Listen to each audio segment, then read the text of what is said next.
let's see here. Okay, we're back. And we're back.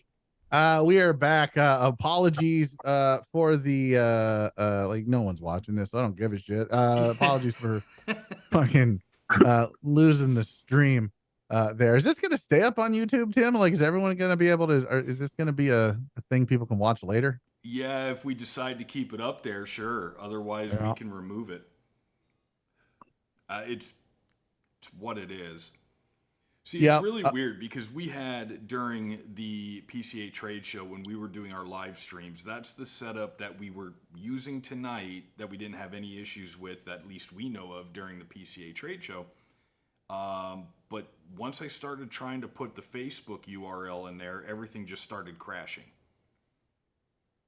So all right. So no we gotta Facebook work tonight. on that. Yeah. All right. So we're not gonna go live on Facebook tonight. So if you're watching, maybe I should make a social media post so people know. But yeah, hop over to YouTube. Yeah, hey, hop over to YouTube. Tim doesn't know technology is as good as he thinks he does. No, that's an accurate statement. So all of these issues have been brought to you by Tim Allen. Which it doesn't matter. Like, it's all good, Tim. I'm just gonna flip your shit. But yeah, so welcome back. Happens. If you're just tuning in to the show, I'm gonna go on to social media and just make sure that people know that we're not gonna be on Facebook tonight because of reasons. Due to but if you technical just difficulties, called Tim. yeah, that's an accurate that is an accurate assessment. Also, like, look, if you're just tuning in and you want to know what this show is about, it's an opportunity for us to connect with the fans of the show, fans of the industry, answer questions, that kind of stuff. If you have a question, leave it in chat on the YouTube, or you can send us an email, info@simplystogies.com, and we might answer your question during the show. And then again, we might not. I haven't really decided what we're doing at this point, but that's kind of what the show's about. And if you're an LE Club member, which you can join the LE Club, look, unless you want this cigar to be cut by fucking Cigar or Calibri or fucking Quality Importers or Le Finlam or anybody else, and then we have to fucking shill their stuff, which I am not above that. I will 100% do that, like, in a heartbeat. I will whore myself out 100%. But if you don't want that and you want to keep this free, joining the LE Club is the best way to do it. When you join the LE Club, what you'll get is you'll get access to this wonderful show, and you know that you're supporting a small podcast. Now, look, everyone who subscribed this year, from January to this coming January, you're gonna get something special in the mail, I promise. I do have something that I'm working on for you. But other than that, you're really just helping support us. You'll get access to the show. You can jump on like Lou Cross has tonight, and talk with us, BS with us, and ask any questions you want. And you can go back as many episodes as you'd like. Now, whether or not I remember those episodes, well, that's a different story. But you can ask anything you want from any of the episodes, the entire catalog, 112 episodes of Simply Stogies Podcast. Plus the new Clear the Air show, the secret sauce, as Coop put it, which, by the way, Coop, if you're watching this shit show, like, thanks a lot for like telling everybody it's a secret sauce. Like, thanks for that. Because Tim, now he thinks he doesn't have to, he doesn't think he has to test stuff. He's like, I don't work fine. Like, don't worry about it. It's good. We'll be fine. And he like doesn't call me anymore. He's like, I can't. I got stuff going on. I'm busy. Like, my fans need me. I don't ever get to hang out with Tim anymore or smoke. So thanks for that. His head is huge. But if you wanna become an LE Club member and keep this advertising free, then just go to simplystogies.com. It's the very top, LE Club. Click that, register, $10 a month, $100 a year. That's the minimum. And know that you're helping keep ads off the air. That's the goal. Speaking of ads off the air, I am still smoking the Castagli Cypher 3311 needle. And he's smoking the Cypher 3311 Lorenz. Now, if you are not familiar with this cigar, number one, shame on you. Number two, let me break it down for you. The boxes come with coffins. I believe there's 8 in a box, if I'm not mistaken. I'd have to double check. But they come in and all around the coffin and all around the box in Morse code is what they call it. Morse code is fuck Hitler. This isn't to honor Jeremy Castagli's great grandfather, if I'm not mistaken, who was taken as a POW, German POW in World War II, and they forced him to do Nazi propaganda, and all of the propaganda he put fuck Hitler in Morse code all the way around all of the propaganda they forced him to do, which is great. That's a complete baller move too. Yeah, that's a baller. That's a power move. Mm-hmm. Yeah, that's a go fuck yourself. Fucking, I don't know. Luke Cross, welcome to the show. Hey, thanks. Thanks for being a supporter, Lou. I appreciate you, buddy. And thanks for jumping on. A content creator. Yeah, and now content creator. You can now add that to your long resume. Well, that should be a reason for these LE guys to join, just so they can add that to their resume in this job climate. They can hop on in like 5 minutes, get recorded, and become semi-famous on the internet. I wouldn't even call it semi-famous. You're not. No. We got Chad M. Chad says. James, oh, my boy, fellas. Chad M. Chad. Hey, Chad. All right, so let me. I need to give Chad a shout out. Like I haven't. We haven't recorded anything for a month. Like it's been a month. Like all the content that's coming out has been recorded forever. But I still have content that I'm going through. I went to the McAuliffe open house last month, and it was a good time. And that's where I met Chad. Now Chad lives in the same state that you and I live in, Tim. And he actually lives like less than an hour away from me. So technically, Chad's my new best friend. And maybe he'll have fucking time for me because he doesn't have this big giant head because, oh, look, I created the secret sauce of Simply Stogies. Fuck off, Tim. So Chad, you're my new best friend. He gave me this Connoisseurs Club cigar on the last night right before I took off from the open house down in Texas, Weatherford, Texas. And it was really good. It was a McAuliffe. Like it was a Connoisseurs Club McAuliffe. I don't know what blend they used. I know nothing about it. All I know is I smoked it and I went, God damn, that's really good. So shout out to Chad. Really good dude. Had a great conversation with him, several conversations that day. And so it was nice to be able to go to an event. And I saw Coop and I was able to talk with Coop and Bear and kind of, catch up with them a little bit. But it's always nice to meet someone from around the area. Like he can come. I told him, like, Chad, anytime you want. Like seriously, mi casa su casa. I come hang out. We'll smoke a cigar. I promise. Like I'll keep my pants on, and we can watch a movie. We can fucking talk whatever. No, I promise. I will. Don't listen to Tim. Fuck Tim. All right. He doesn't even want to hang out with me anymore. Like I have to do a live show to get fucking FaceTime with Tim now because I made this fucking secret sauce. I'm the chef. I'm the chef of Simply. You're like the fucking Swedish chef, which I would do an impersonation, but I feel like that's racist. And in 2023, I ain't looking to get canceled over the Swedish chef from the Muppets. Whatever. But Chad, thanks for watching, man. I appreciate it. I am jealous. Like, here's the thing. Like, I don't know if we've talked about this on the show. I don't know. Have we? So I like, here's my official stance on this fucking after show that we're doing. let me just break this down for everybody. I don't want there to be any ambiguity. All right.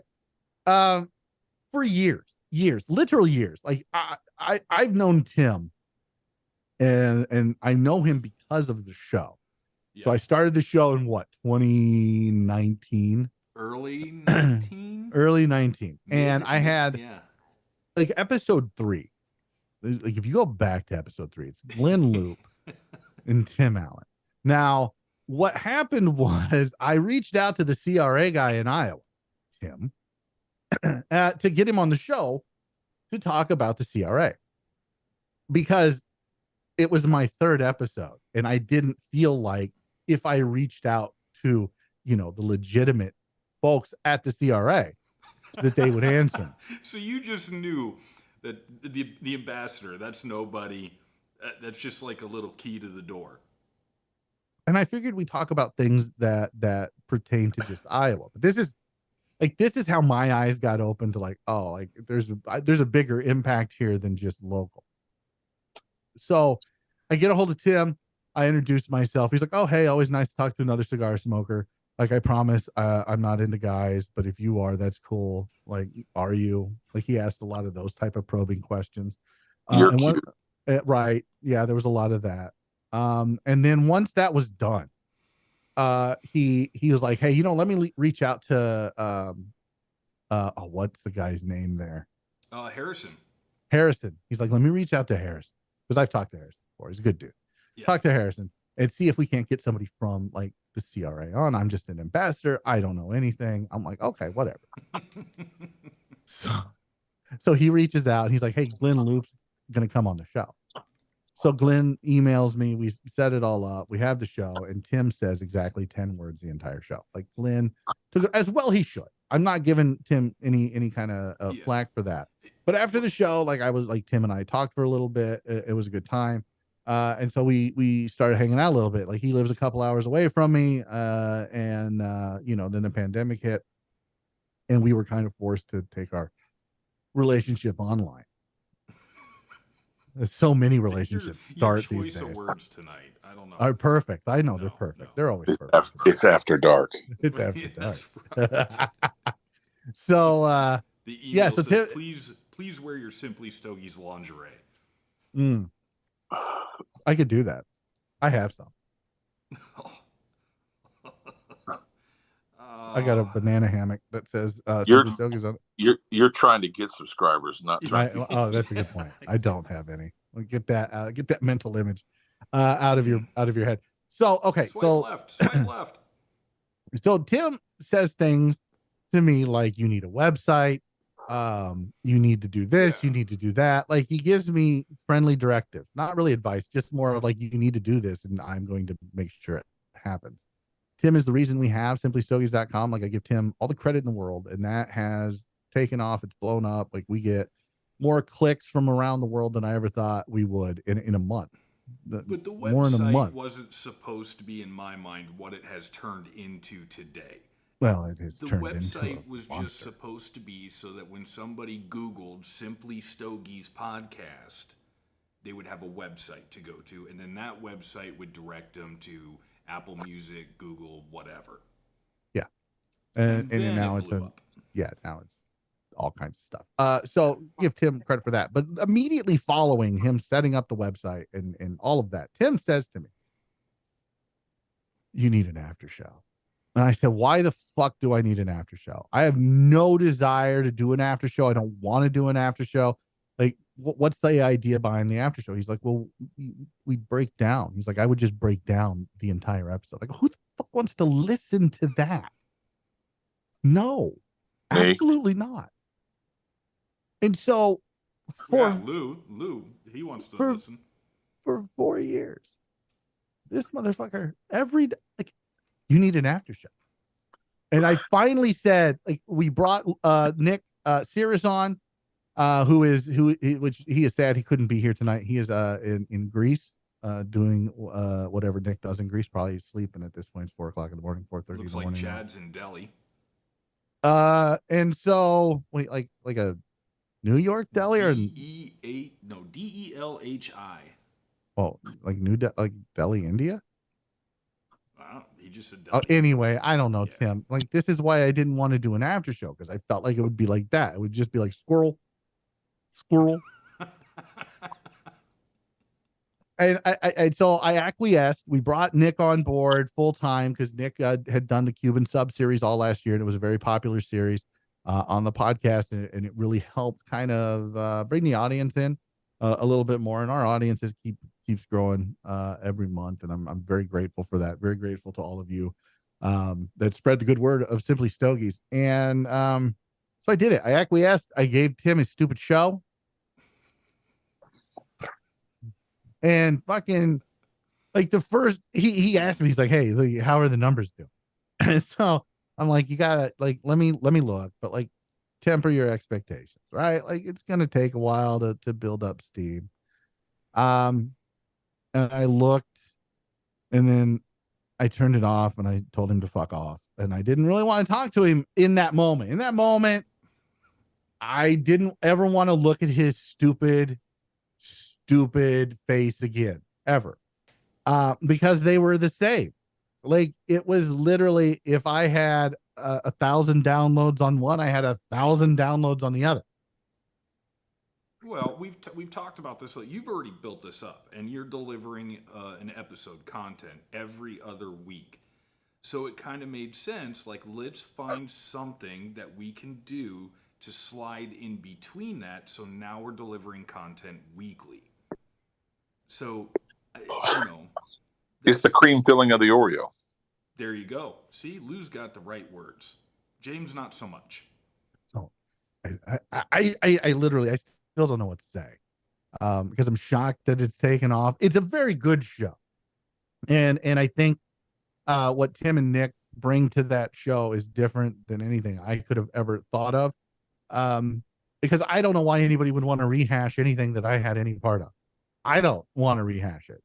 But I think being able to step back a few days later and kind of look back on the episode and look back on the interviews and look back on the things discussed with myself, our guest, and Nick, or in this upcoming on Sunday, you'll see a different kind of clear the air, a better kind of clear the air. You mean it's Saturday? No, it's Sunday. It's the 8th. Oh, well, yeah. I got ahead of myself. Glad I was said actually something. going to talk about how right before I came out here, I was just wrapping up that episode of Clear the Air. Just got done doing all the video editing. And it was a good episode. It really was. So, it was a great episode. Yeah, don't short sell it.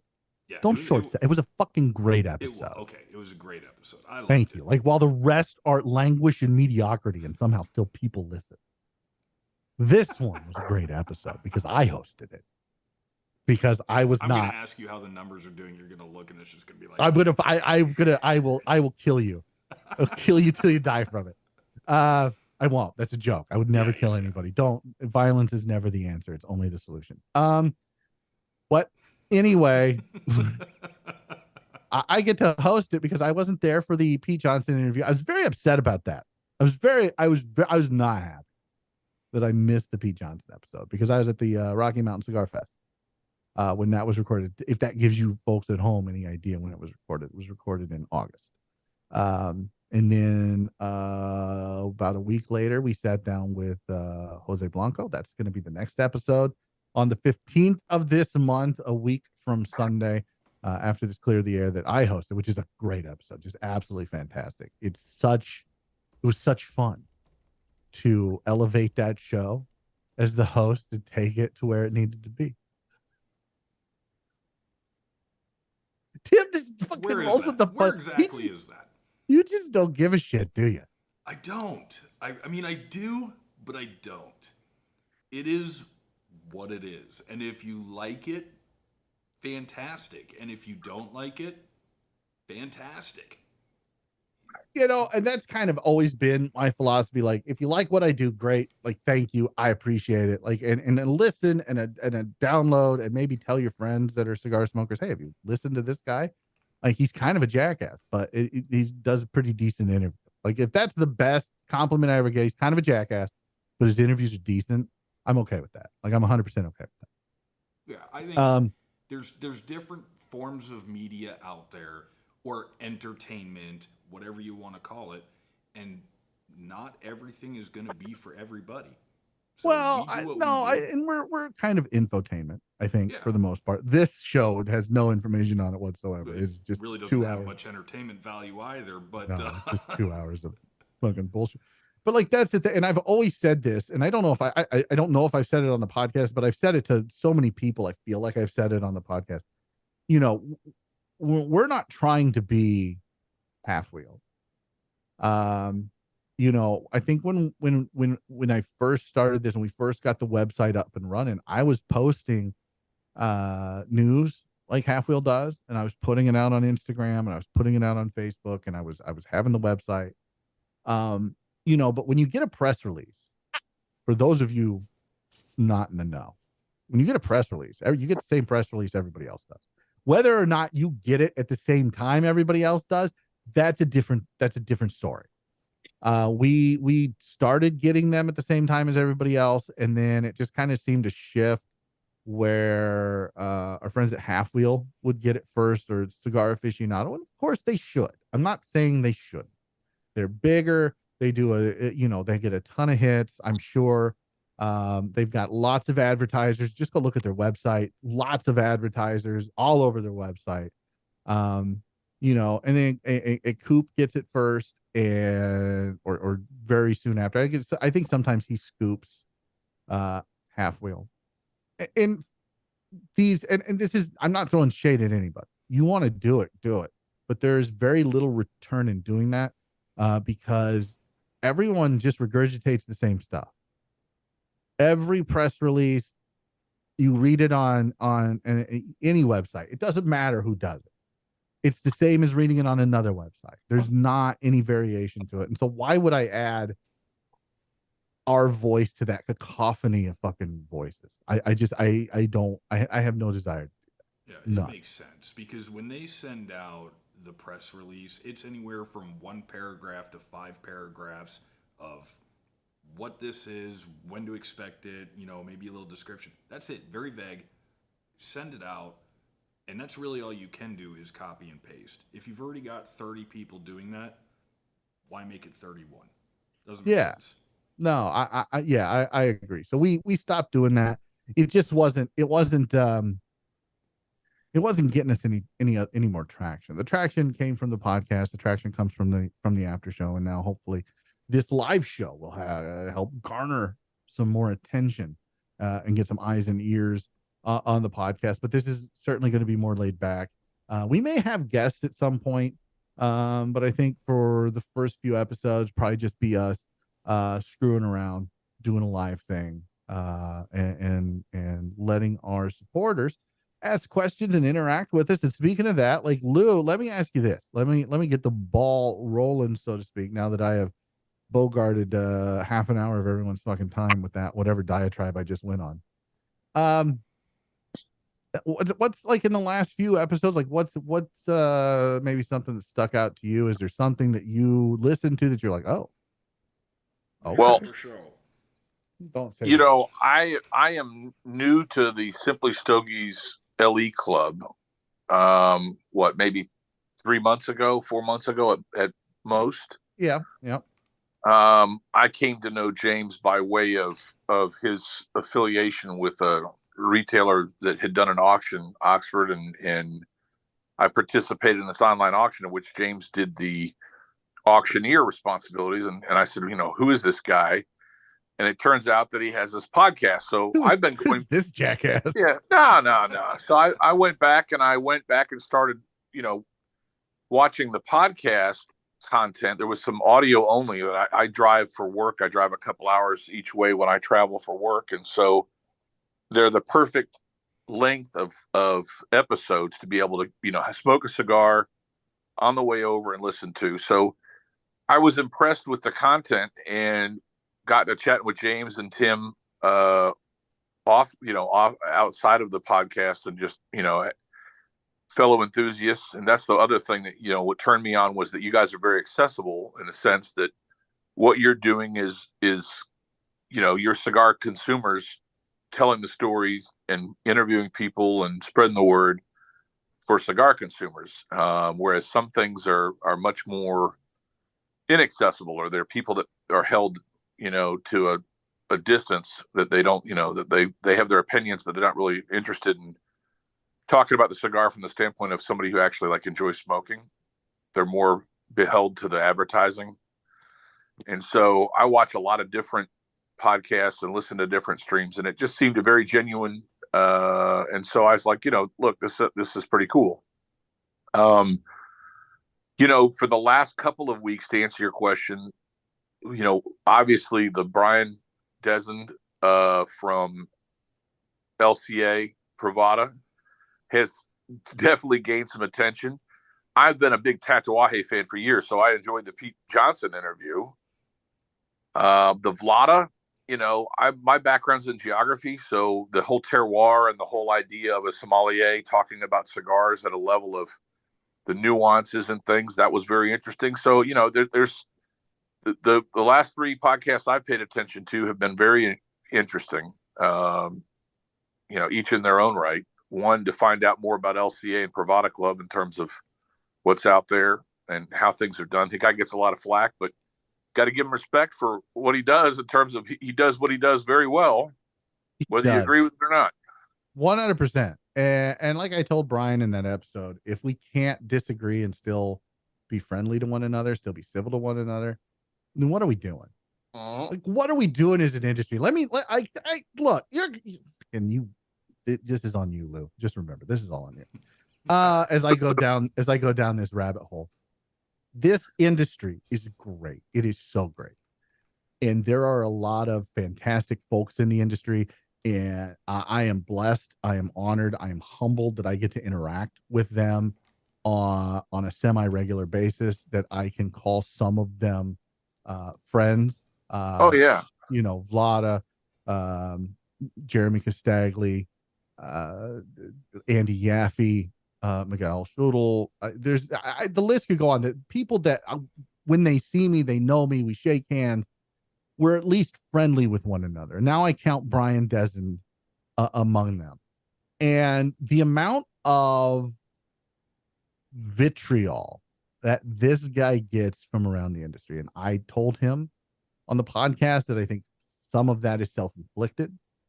And I think there's an opportunity there for him to be mindful of how he may choose to address things. I think that's certainly an opportunity for him, and that's not something that's something that I would tell him to his face.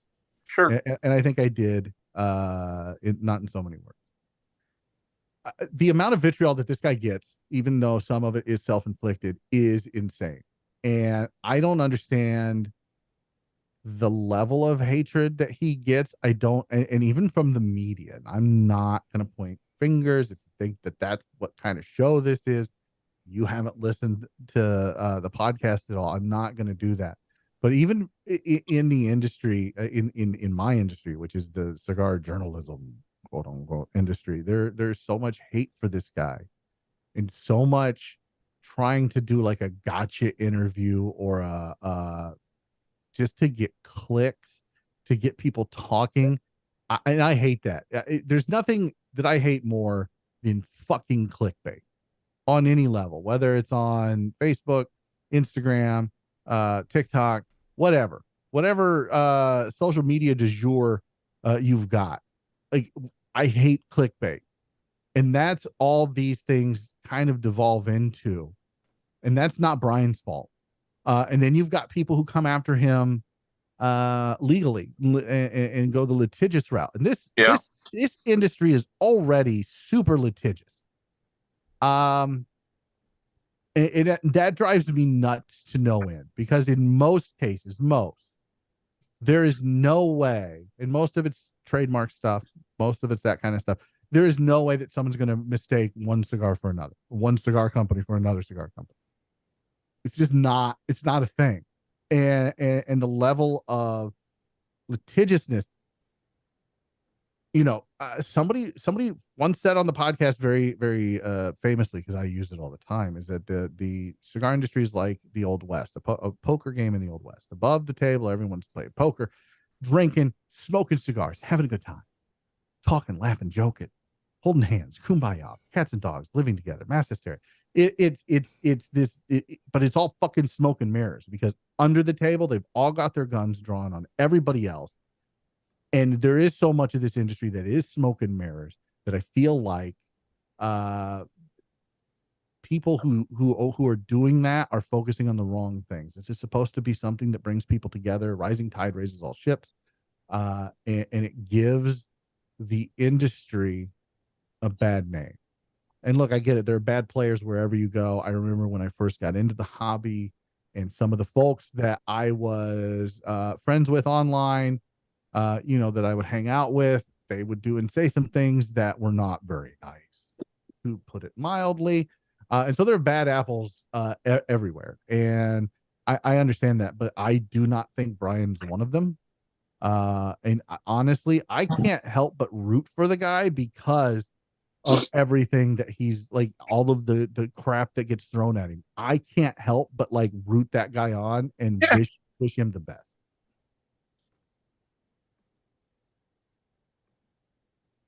I'm glad everybody agrees. Well, I would just say that he seemed to be very comfortable in the interview, not being attacked. And when you gave him an opportunity to speak, he was able to speak his mind and present his concept. And it lets people, it leaves it to the viewer to decide whether or not they either agree, disagree, or are indifferent to his approach. I think the guy's a wizard at marketing, and then it leads into the Vlada.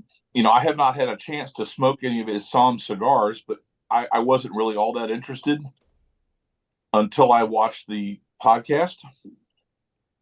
So now I have a much more curious about his brand because of just him and getting an opportunity to speak about it. So that was something that I would not have sought out the Psalm. Yeah, and we put out a review of the Psalm just a few weeks ago. The BDX Gordo. And if you want to go read that, you can. SimplyStogies.com. I gave it an 8.9. I thought it was a very good cigar. I thought it was a really good cigar. I thought it was exactly what he said. And I'm excited to kind of see what other people do with this Honduran leaf that he used for that, as he is. So I thought that was a good interview. I've known Vlada for years, five years plus, ever since I first started smoking. And he's just a wealth of knowledge, and he's super entertaining, and he knows his stuff, and so good on that guy. Tim has turned off his mic and his camera. I don't know what he's doing over there, folks, but I would invite you not to ask. Long time producer, first time smoker. I think he might be puking. I don't know, maybe he's just nervous. I don't know. So fast forward. I mean, from a viewership standpoint, from a viewer standpoint, that there's some other formats out there where you don't have. Whereas up until tonight, there wasn't a forum for non-Simply Stogies cadre and their guests to be able to join in the conversation. Yeah, no. So we would do we started just audio only because that's what I know. That's what I've done for over 15 years now, right? Is audio podcasts. And so I started this one, not to throw shade at anybody again, but I've said it famously on the podcast, especially the first few that I did 5 years ago, was that my audio, in my humble opinion, is better than 98% of the audio out there in cigar podcasts. Period. End of story. End of discussion. Well, your audio is, first time smoker. Your audio is objectively better than probably 75% of the podcasts out there. Yeah. No, I would say 98, but that's 75 is good. 75 is a good number. I'm not insulting more than. There 25%. Are a few out there that have professional setups, and there are for sure. And I've definitely dumped a lot of money into this setup, and it is, I would call it professional. This is the microphone that I'm going to use in radio stations for the last 70 years. So whatever. So yeah, I dumped a lot of money into it, and that's what I wanted to do, was just the audio piece, because nobody wants to look at me. Just look at me. And now we do everything in video.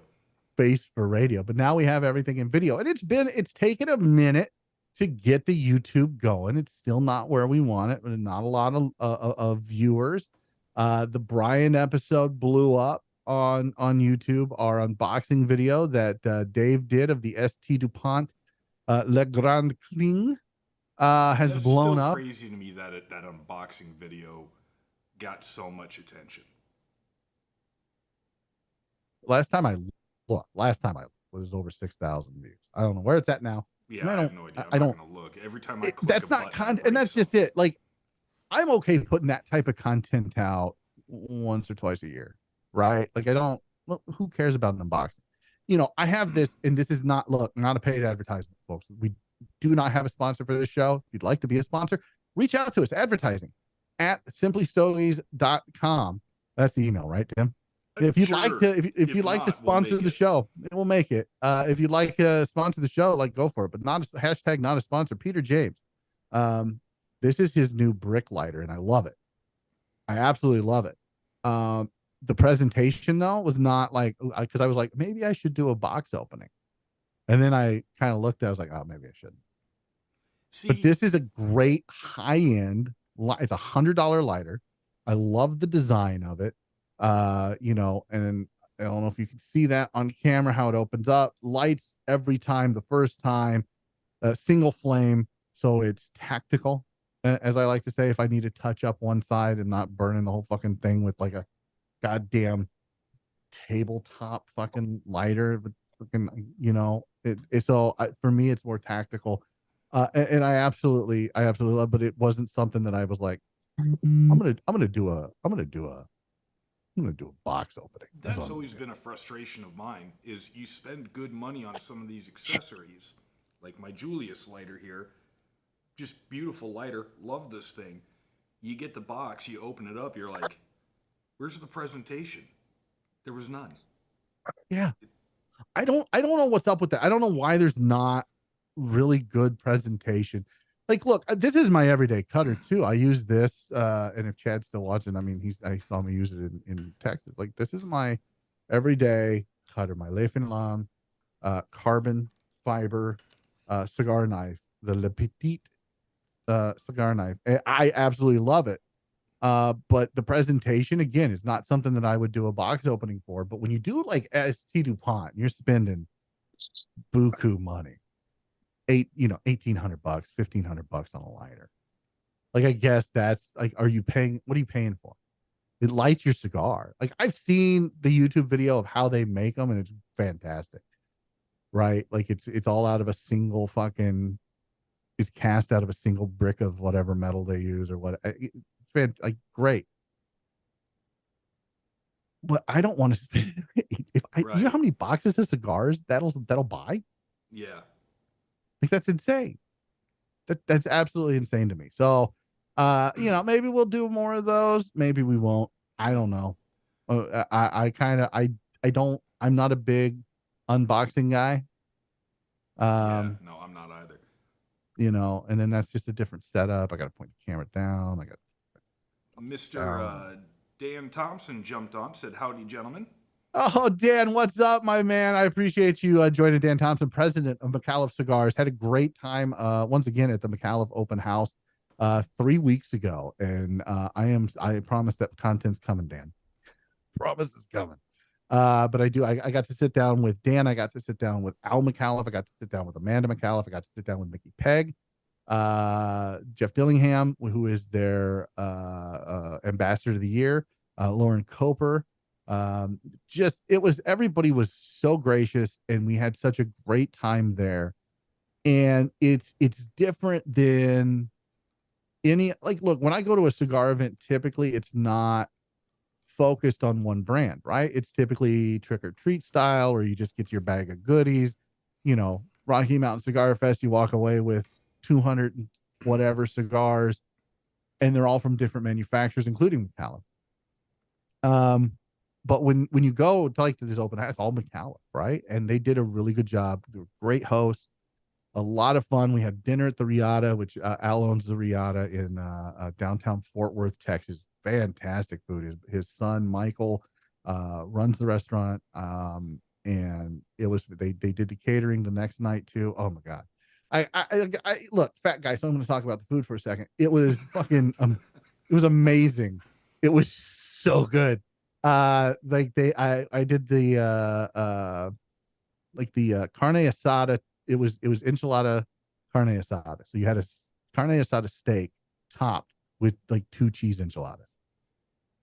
Like it was like you're in Texas. It was fucking fantastic. And they had like appetizers. They had stuffed fucking tamales. Like I love tamales. Like my brother's ex, her and her family make tamales every Christmas, and I always trade them like some dip or whatever, and I get a bunch of tamales from them because they're just so good. These were better. These were objectively better. Like just filled with ground beef and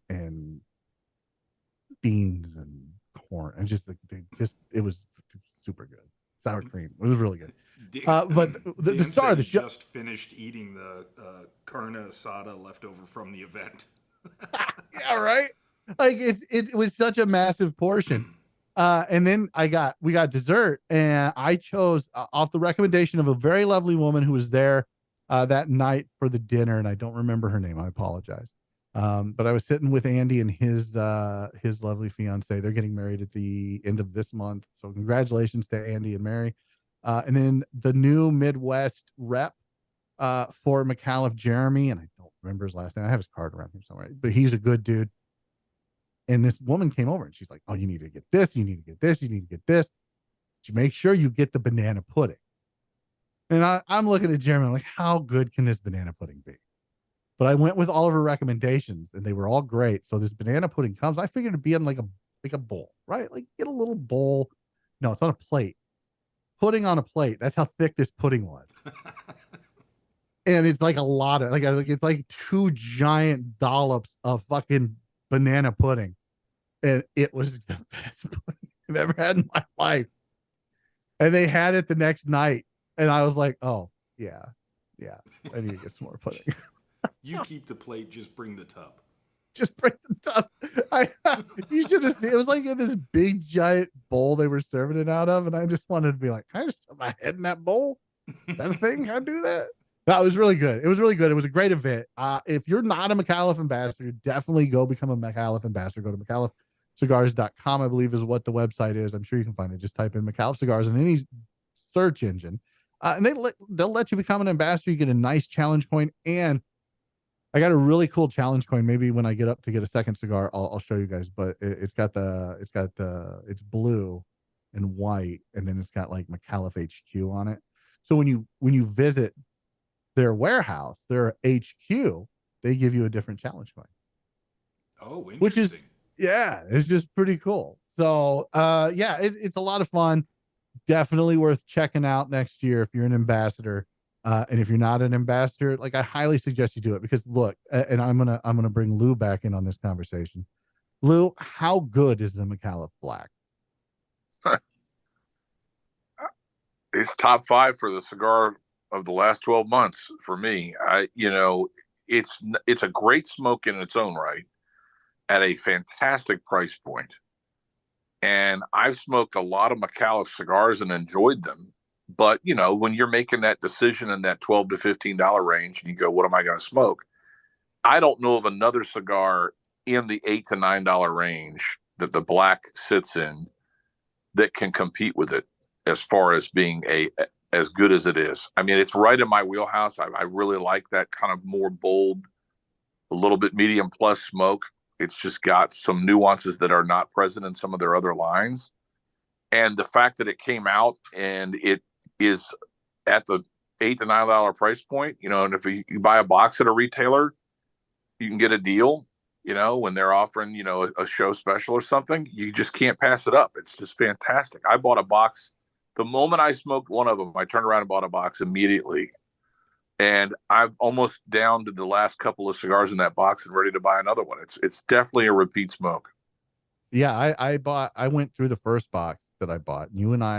So I bought the box of Toro. You bought the box of Robusto. I sent you 5 of the Toro. You sent me 5 of the Robusto. I think I do like the Toro. I think I like the Robusto a little bit more, but I like the Toro just because I want to sit and smoke for a couple hours, right? Yep. So as much time as I can pull out of a cigar, that's what I'm gonna do. Sure. And so I like the Toro, but it's such a good smoke. I smoked through that box. I smoked through the 5 you gave me, and I bought another box at the Rocky Mountain Cigar Fest. I picked up, I don't know, 4 or 5 while I was in Dallas at the places that we went to. Sure. And yeah, like it's definitely top 5 cigar of the year for me personally, which is we could talk about that a little bit. So Dan because wants to know, do you prefer the Robusto or the Toro? Which one's better? Man, okay, so if one's better than the other, like if you're making me choose one, probably the Robusto, but I'd still pick the Toro over the Robusto if I've got time to smoke the Toro, because I want, like I said, I want that time to last. I want to sit down and enjoy the cigar for as much as I can. And to be honest, there isn't, to me, the nuance. It's just a nuance that it's different. I think it's a little sweeter on the Robusto than it is on the Toro. I think it's a little, because it's not harsh whatsoever. They're both very smooth and creamy smoking experiences. Like so it's not even a harshness thing. It's just there's a little bit of something more that I get, a little more sweetness out of that Robusto than I do the Toro. But I prefer the Toro, but the Robusto probably is a little bit better. So if you're a Robusto smoker, like the black, get the Robusto, and you're gonna fall in love with it. You're gonna fall in love with it. Like I have not seen anybody smoke that and go, it's all right. I probably won't have another one. They're like, holy shit, this is really good. And like, talking with Dan, which this will be in the content that comes out here in the next 7 days. I promise 7 days. Talking with Dan, it was, a lot of the folks there in their HQ, in their office, they have medium palates, mild palates, and they wanted something that was full. And I commend them for the try. I don't think it's full. I think it's a medium plus cigar. I don't think it quite reaches that, like that Dunbarton Roma Craft level of full. But it's definitely up there in the medium. It's medium plus. It's firmly medium plus. With that.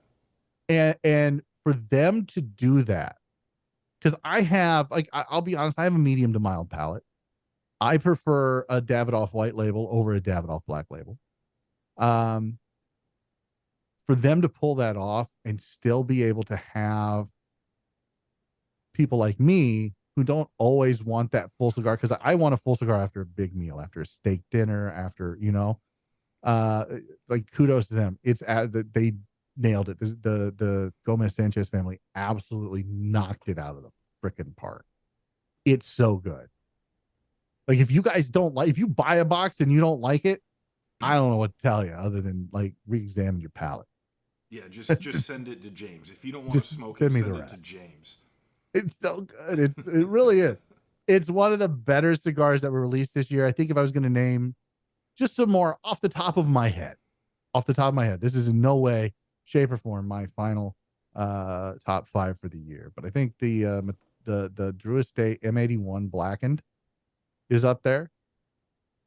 I think, again, because of price point and how good it is. I think the black from McAuliffe is better than the Blackened. Yeah. But I do like the Drew Estate M81 Black. I'm also a Metallica fanboy, so fuck it, get over it. I don't give a shit. Where's it at? Right there, Senator. And I know people are gonna say it was released last year. Yeah, it was released last year. I don't care. It was released in November of last year, if I remember correctly, and I didn't get my box until like the end of January. So fuck off. I really like it, and that's one of my cigars of the year. And that's definitely a mild to medium cigar. It doesn't hit medium until later on. That is an elegant cigar. That is I would call it an after event cigar, black tie cigar, whatever you want to say. That's a cigar you light up for a celebration. Where the McAuliffe Black is something I could have every day, all day. I don't give a shit. Wake up in the morning, cup of coffee. I'll have a McAuliffe Black. Yes, thank you.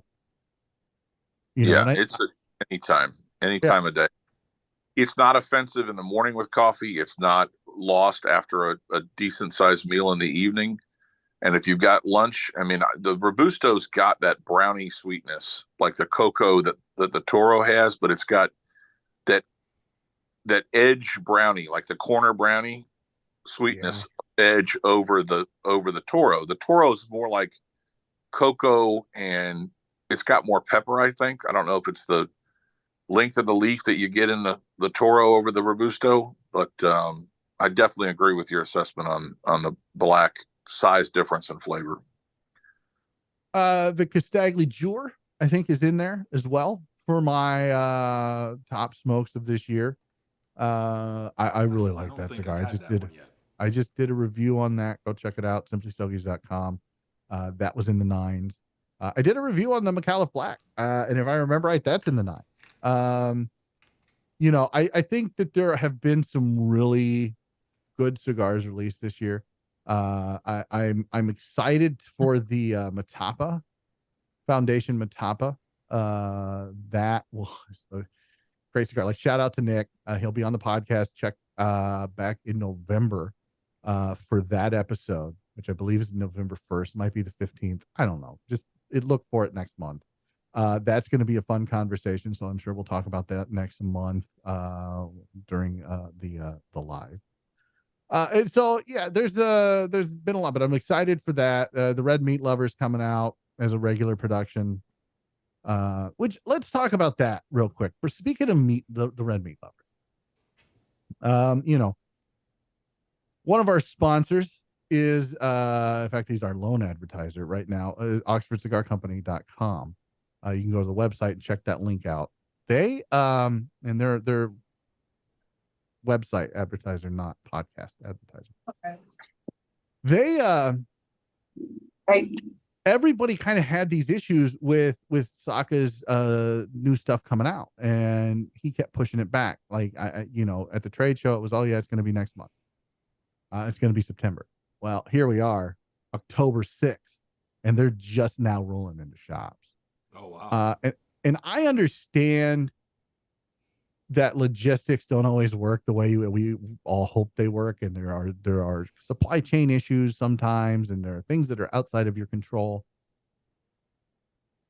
But this is becoming a problem where a manufacturer, and I'm just picking on Saka because it's the most high profile one going on right now, where a manufacturer will say, hey, this is coming, and this is when it's going to come out, and then it doesn't release for 2, 3, 4, 5 months later.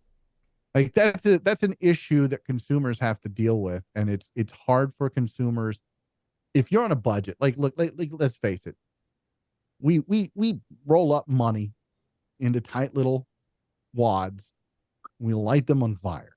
That's what we do. We take bills, dollar bills, y'all.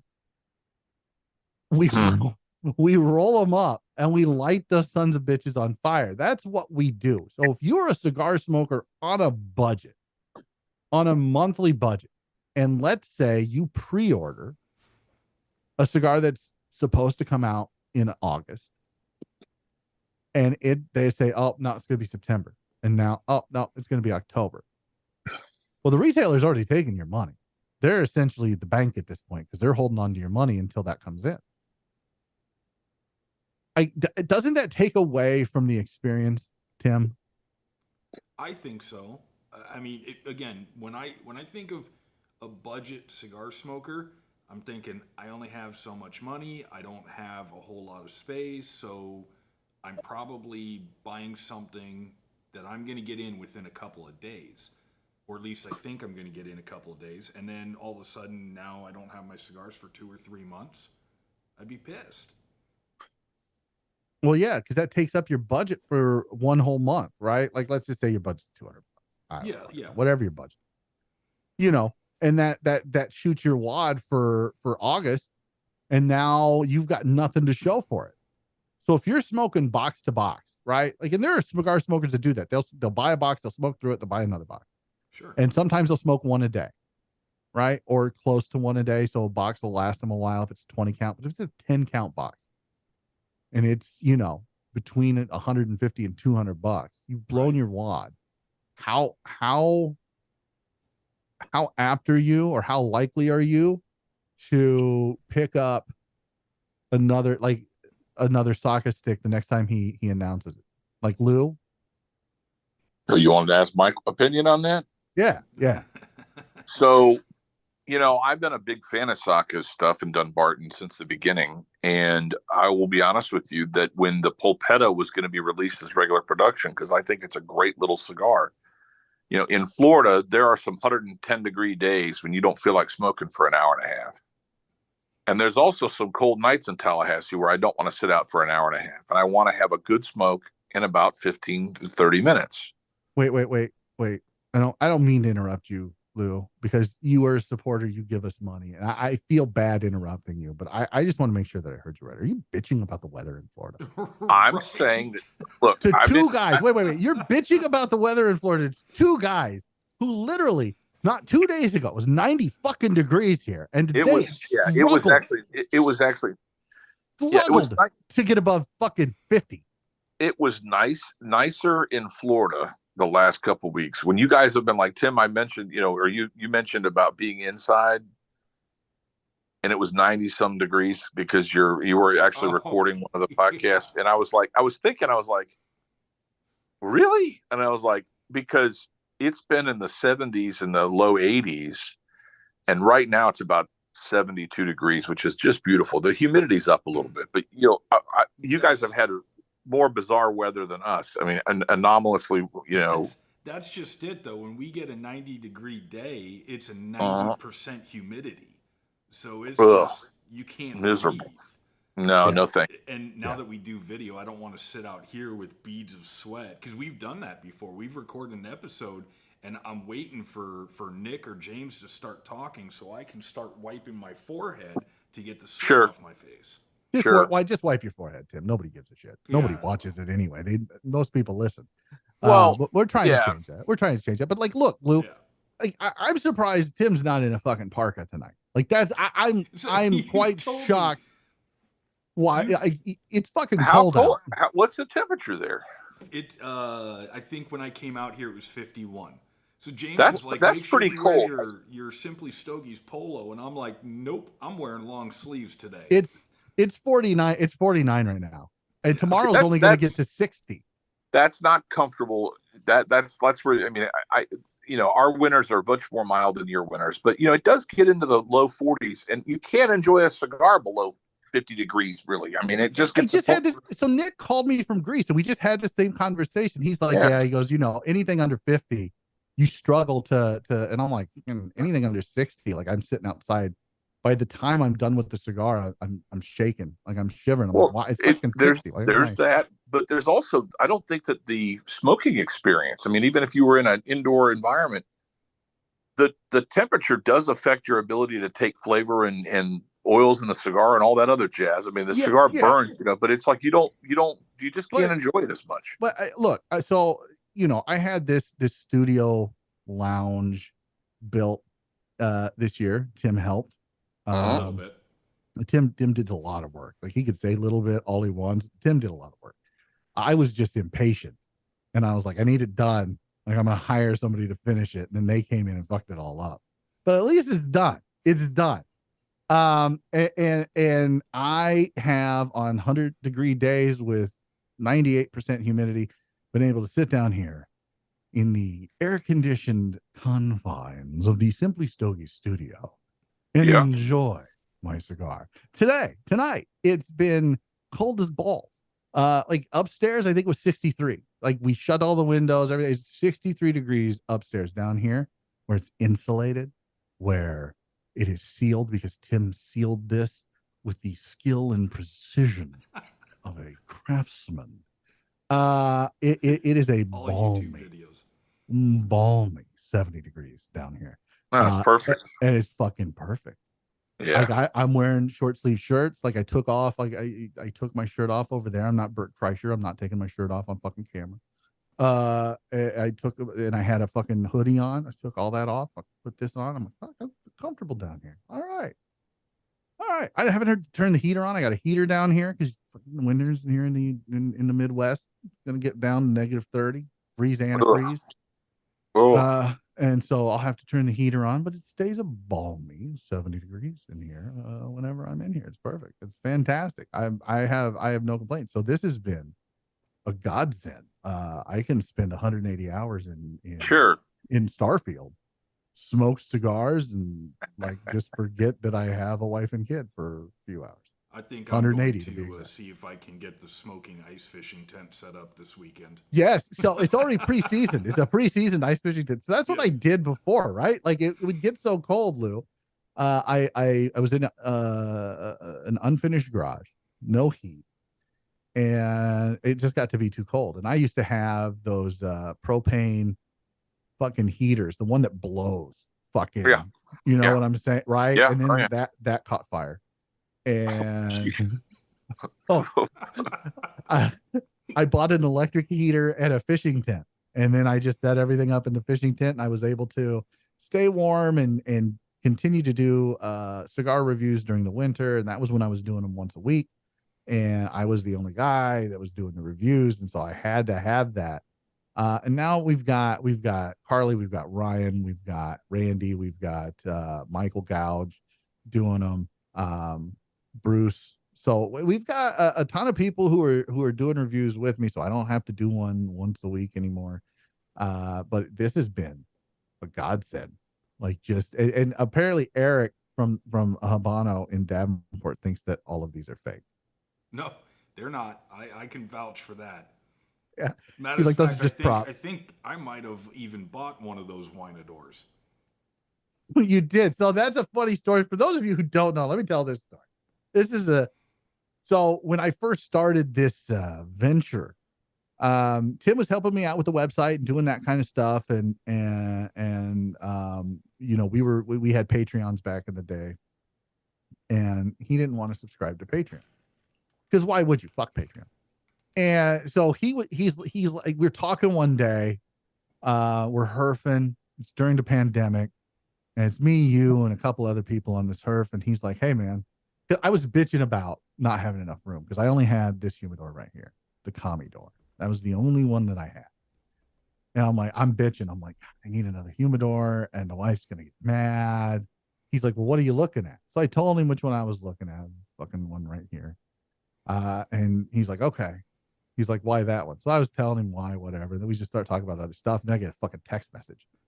Like we're all on the phone or whatever. And I get a text message from Tim with a fucking tracking number going, hey man, look, here you go. This is my way to support you. Is I'm buying you like, who bombs somebody a fucking humidor? Like who does that? Fucking Tim does that. Like out of the goodness of his heart. And so I've just been using and abusing him since. Like, hey man, why don't you come build this fucking studio for me? Okay. I like rocks. I like rocks.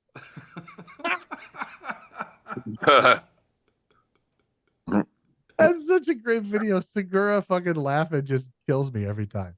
Oh yeah. So yeah, like so one of these humidors is his. So my wife got me this one for Christmas one year along with a box of Davidoff Year the Dog for Christmas. Like she just went hard.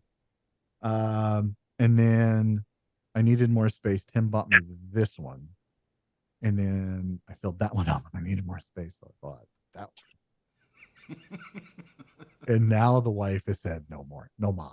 No mas. No mas. So those are the only three I'll have. Pay off that basement first. Oh, the basement paid off. Like we paid a bunch of stuff off. So everything's paid off. What I would really like though, like if I'm being honest, if I had my druthers, as they say, I would get rid of all three of these and have one big cabinet humidor. Rashing. No, but something. But probably not Rasheen. No, absolutely not. But those are, I mean, you're looking at $1,500 to $2,000 for ones that are temperature controlled, which is what I would need down here. And it would need to heat and cool as well. Just to keep everything at a consistent. I keep mine, I'll be honest, 65, except for this one. And this one I keep 62, 65. So 62% humidity, 65 degrees. And for me, I feel like they smoke better a little drier. And the Cubans that cuts down on the construction issues and the plugged amount of Cubans if I keep them a little bit on the dry side, which is why I prefer 62. I don't like a wet cigar. Like, I don't know about you two, but I like when I walk into a B&M, and this is ubiquitous among the industry. You walk into a B&M, they have to jack that up to 72% to keep them at 70%. So they're always, for me, they're always a little over humidified in my opinion, and they're wet, and sometimes that affects the burn. It affects how it burns. It affects how, like, if it's going to go out. Smolder. Yeah. So I prefer it a little on the dry side. So if I'm buying something, if I buy it from anywhere, like, don't expect me to smoke it for the first 30 days, because I'm going to throw it in a humidor and let it acclimate for 30 days, and then I'll smoke. Unless it's a Senager, and then Randy's like, no, you got to smoke one rot. Right off the truck. For those of you who don't know what rot is, right off the truck. Randy never heard that term. So regarding buying cigars and paying for them as a pre-order. And that's how we went down this rabbit hole. So, and waiting and being patient.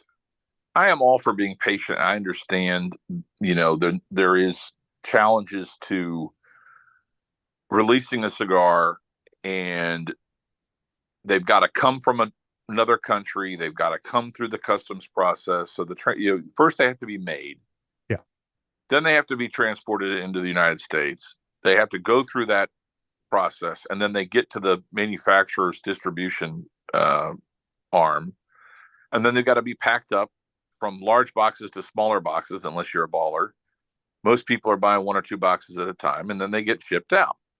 And all of those steps take time. So you have to basically be patient. So, I'm all for wanting to not miss out, because I know there's a very limited allocations for some of the better cigars. So I have bought things under pre-order conditions with the knowledge that I'll eventually get them. But most of the time, I think, like Tim says, I don't have the expectation I'm going to get them within a week or 2 days or to a week, but definitely within the month, maybe 2 months, that, at most. And what's interesting is that a lot of the people that we're waiting to see, the consumers that don't get to go to the PCA and don't get to see and taste the new cigars, they're relying on their retailers to go to the show, try the cigars if they're lucky enough to get a sample, and they come back and they say, look, I put in an order for 20 boxes, 50 boxes, 100 boxes, whatever it is. They've got an allocation, and when they're sold, they're sold. I mean, it was my understanding that Saka sold out of a lot of his new stuff at the show. That was what all the media was saying, that he was basically selling out. And there are times when they're gone, especially on his LE stuff. So, I didn't hesitate to go to my retailers that I buy from, and I bought a box of the Polpetta, and I bought some of the Krakatoa, with the expectation and the understanding that I would be getting the cigars within, I don't know, a month or two. We'll ship in August. The show's at the beginning of July. We'll ship in August. Okay, that's 2 months. And I did not go deep on the red meat lovers, because I still have some from the last couple of releases. I like that cigar a lot, but I just was like, you know what? I'm not going to tie up my funds in pre-order anymore, because I want to be able to smoke other things that are available now. Well, today is October 6th, and whatever the posts are on Facebook that things are shipping, I still don't have the Krakatoa. He posted about it today. I think I saw a post about it, starting to ship out. And Polpetta has been basically postponed because of shipping capability until December, January. So, that kind of takes a little bit of excitement or enthusiasm about that particular brand of cigars, that line, that company. If they're going to say they're going to make a cigar, they're going to have a cigar available. I mean, at some point, people are going to say, well, you know what? If you have to wait, I'll use the analog to going to like restaurant reservations. There are some really great restaurants. I really love food. And if I love food, Who I love doesn't? consuming. Who doesn't? You know, well, I mean, I love consuming things. I mean, people that know me, I mean, I like trying different things. And my geography is my background, so the whole terroir of food and coffee and cigars and wine and booze, all of those things. You know, my palate. I like to go out there and try different things. Well, if I knew that I could get a reservation for a particular restaurant that has 6 month waiting list, and I could plan around it, and I would go and do it, and I get there after waiting for whatever the time is, let's say it's 2 months for a reservation. I go to the restaurant and they go, "Well, we'd like to seat you, but we're just not able to seat you." It would be a major turnoff. It would be the last time I ever made an effort into that. You know, you bring up an interesting point, because in any other industry, save for maybe the video game industry, Wow. when you give somebody a release date, that's the release date. That's it. And if you can't hit that, that is a major setback. And even in the video game industry, that Sure. can become a major setback. Yeah. But here in the cigar industry, it's almost like that's expected, and it's become the norm. And you know, I don't want to pick on anybody, but there was another release that like had been teased for 2 years. Yep. And when that finally came out, it wasn't shipped right. It was like there were all kinds of issues, and it's not a pleasant experience for the consumer. And not for the manufacturer either. I mean, I want to believe that they are trying to meet those expectations. But you know what? It's better to not say when it's going to come out and just say we're working on it than to say it's coming out. But it's unclear to me. Like, for example, my wife bought a car. And when she bought a car during the whole tapering off of COVID supply chain problems, they told her we bought the car in September. She didn't get the car until March, but they kept telling her every month, maybe this month, maybe this month. And you know, at some point you go, you don't know what to believe anymore. And you just basically say, well, you become resolute and say, well, it'll get here when it gets here. And that's the only saving grace you got. With the cigar industry, you know, when you say you're going to have a release date, you know, you got to be at least somewhat close to that. If you keep kicking the can down the field for months 2 months, 3, people lose faith and believe anything you say. Well, I mean, take a look at the Padron Arturo Fuente collaboration.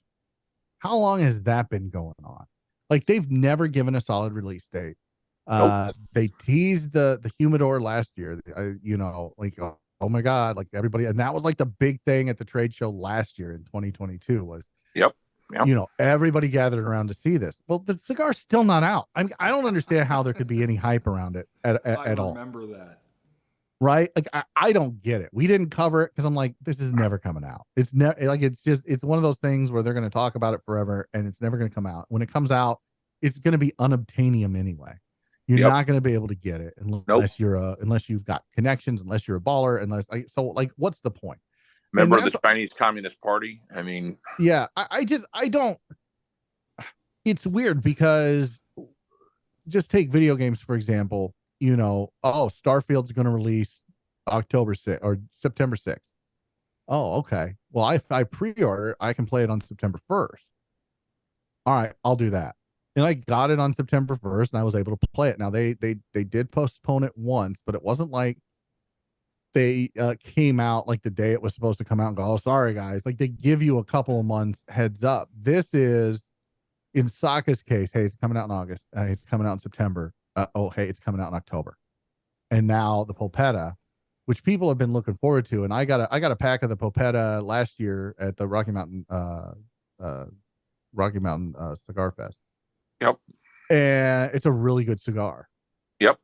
Not something I would typically smoke. It's a little on the shorter side. Sure. I didn't pre-order any, but you know, now it's not coming out until January.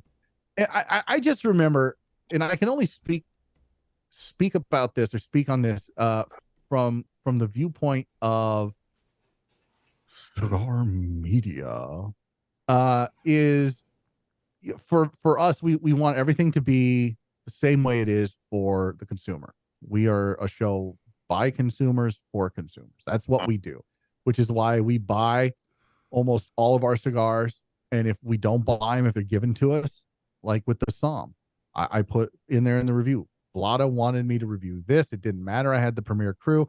It didn't matter. I had the other size, whatever size I have in there of the Somme BDI. He was like, this is the one I want you to do. That he wanted me to do the Gordo. So I did the Gordo. He gave me 3. I did it. And I put on there like, look, I have the other ones that I bought to do a review. He asked me specifically to do this one.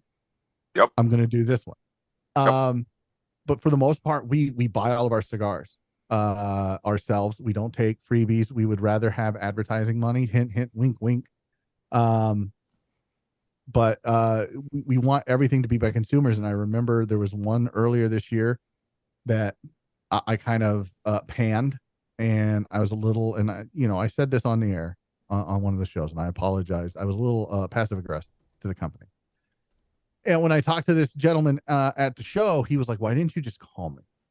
And I was like, I'm not going to do that. Could any consumer pick up the phone and call you? The answer is to that is a resounding no. Just because I have that connection doesn't mean that I should use that connection as media. I want to have the same experience that everybody else has. And so it's not fair to my audience for me to use that connection to get whatever problem I have fixed. It's just not, and I'll never do that. I'll never be that. There's a lot of things that I'll do. I will whore myself out to any cigar company that wants to advertise with us. I will have anybody on from the industry that wants to come on and promote their wares and promote what they're doing and promote their brand. And I will do my best to put it in the best light that I can. But if my experience with the cigar which is why I was always against doing advertising to begin with, is because right. if the cigar is bad and I give it a shit review and you're an advertiser with me, are you really going to want to spend money with the guy who just shit all over your new release?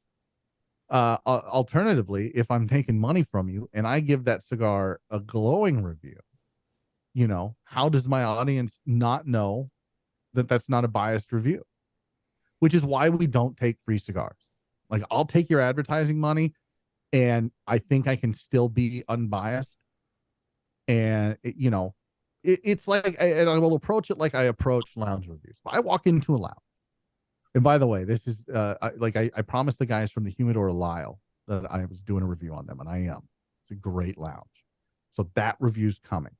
I'm just waiting for some things to develop there at the lounge. There's a couple new things that they're doing, that they're implementing, that I want to go back, get pictures of, and then do a full review on the lounge. It's a fantastic lounge. If you're in the Chicago area, Humidor of Lyle, fantastic spot. If I walk into a lounge and I don't have a great experience and it's not someplace that I would recommend anyone to go, I'm not going to do a review on it. I'm not in the business of trying to put people out of business. I'm not that guy. I'm not the fucking TMZ of cigar media. I don't ever want to be that guy. I'm never going to do anything for clicks, and I'm never going to do anything that would try to hinder someone's ability to make money in this industry. It's just not who I am. So I won't do a review on the lounge. If I walk into a lounge and it's shit, I won't do it. Now, if I walk into a lounge and the customer service sucks and the lounge is great, I'm going to do a review. Great lounge, great selection. The humidor's curated. It's got everything. It's got this. It's got that. Great seating, but customer service sucks. So if you go here, don't expect great customer service. I'll do that. Because as much as this is a hospitality industry, you can walk into a lounge with shit customer service and have a great time with your friends. Sure. True. Yeah. Which is why I did the review of the Cathedral. Tourist trap of the highest order. You should still probably go check it out. Shit customer service, which you should probably go check it out. That's why I did Outlaw Cigars. Shit customer service. Great Which Outlaw lounge. cigar did you go to? One in Overland Park. Really? And you had bad customer service there? The guy looked at me. I said this in the review. The guy looked at me. He's like, "Is there a question anytime in my future?" I don't fucking have to be, buddy. No shit. Okay, I don't read everything to the fullest. It's fine. Nobody reads anything that I put out to them. It's fine. Well, I don't think that's true. The numbers are there, but no, I haven't been to Outlaw for years. It was on my way back the first year of the trade that we went to the trade show. So what, 21? It was 21, and I walked in, and I was normally when I walk in. Let me explain how I do these. I walk in, I don't tell them who I am, sit down. I get my cigar, I sit down, I smoke a cigar, and I'll decide whether or not, I'm going to do one. Well, this is Outlaw Cigar. This is on the bucket list of most cigar smokers who aren't from the Midwest, right? Because it's huge and they have everything and they're well known, well established. So I walked in and I was tired. I was 5 hours away from home on a 24-hour fucking trip from Vegas to Iowa. I was 5 hours away from home. I just wanted to go in, smoke a cigar, take some pictures, get the content that I needed, the information I needed, and get the fuck out. That's all I wanted. And so I walked in, and it's a Saturday afternoon. They're not busy. And I said, "Hey, man." He's like, because he goes, "Hey, how can I help you?" I'm like, "Hey, man. So, I'm from out of town. I'm driving back from the trade show." And I stopped in, and he's like, "Is there a question in my future?" And I shook my head. I go, "It doesn't have to be." I'm like, I wanted to do a lounge review. I go, I run a online magazine and a podcast called Simply Stogies. I don't have to do it. It's fine. And I went to turn around, walk. He's like, no, wait. No, we'd love for you to do it. And like the rest of the time, he was my fucking shadow. Wow. And kudos to him for realizing that he kind of fucked up and then he was trying to make it better. Like kudos to him. Right. But yeah, it was not. And he was the GM of the shop. Wow. So when I put the review out and I put all of that in there, he immediately unfollowed me, unfriended me on Instagram, all of that stuff. I'm like, all right, well, I get it. Like, I'd be upset too that if I get called out on my bullshit, I get upset. He God damn it. probably lost his job. I doubt he lost his job. You don't I think? doubt he lost his job. No. And it's like with the Cathedral review. It wasn't a glowing review by any stretch of the imagination. And Angela never reached out. She's the owner. She never reached out to me. She don't care. They don't care because they're going to make their money. Look, True. They're very nice. Both of these places are very nice places that you should absolutely 100% go to. I'm not saying don't go to them. All I can do is like I do with the cigars. I give you my experience. And if I'm not honest with you guys, I have no credibility, none whatsoever. So I do my best to be honest with everybody when it comes to cigar reviews, lounge reviews, product reviews, whatever it is. I do my best to be honest with you guys and give you my experience. And sometimes it's a good experience and sometimes it's not. Well, and there you have it. Lou, do you read the reviews? I just want to know. Somebody's got to read them. Somebody I do. Click on them. Oh, I do.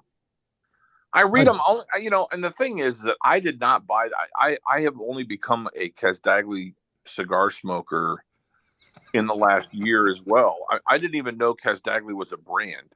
I didn't even know anything about it. The shops here don't carry it. And so my local shops, when I went in and said, "Hey, do you carry Casdagli?" They were like, "Yeah, we've looked at it," and everybody's got their shelf space. You can only dedicate so much shelf space in the humidor. And Casdagli, most of their cigars are, I would say, they're a premium cigar line. I mean, are they the Mercedes-Benz? If Davidoff is Mercedes or Bentley, they're definitely in that Lexus, Land Rover. I'll give them Land Rover type of market, in terms of trying to find an analog. They're not your Perdomo. They're not competing with Padron. They're not competing with Fuente. Well, they're and I would say that. What's that? They're boutique as fuck. Well, they are, and I had to beat James to it. Yeah, and Jeremy gave Risty credit for the phrase because I know Risty's the boutique as fuck guy, but Jeremy uses that moniker, but it's super. I'm a designer by trade, right? So my background's in design and stuff, and when I look at it from an aesthetic standpoint, I don't know of a nicer, finer presentation of cigars and accessories I happen to be lucky enough to have won an ashtray in one of the Oxford cut and light things that we had with Jeremy. Jeremy gave a couple hours of his time, and he's done great things in Europe. He's trying to do great things in the United States by bringing the brand out with a new distributor. And every cigar that I've smoked from Castagli has been a very enjoyable experience. Well, Castagli, I've not smoked the Jour. There's only just so much time in the day, and there's only so much money in your budget. So going back to the review, I kind of overlooked the Jour. I was like, I've smoked, probably 8 out of the 20 different lines that he's got, 20 different presentations. And I've smoked them repeatedly. I bought boxes of certain things that I really like. And all of a sudden I see this review of the Jour that James did the other day. And now I'm like, I think I got to go ahead and try this. I got to go. And it was because I do believe and I do trust the James in terms of not being biased by way of Suede. Jeremy's not currently an advertiser as far as I know, right? I mean, right. But you're a fanboy of Castagli. You're a consumer. You really like the brand. I do.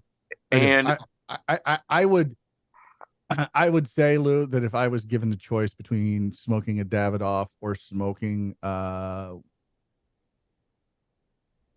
of the Club Morava line, I would smoke a Club Morava line. Well, I can tell you I prefer a more full-bodied cigar, medium to full, any day of the week. And there's maybe 1 or 2 of the Davidoff. I mean, all of them have been, great construction, well done. They're beautiful. I like the simple presentation. Davidoff's got the history and they've got all that. That's wonderful. But from a cigar smoking experience for me, the Club Morava or the new stuff like that Ferreter Blucher, I don't know how you say it, whatever it is, Blucher. That cigar sound like me.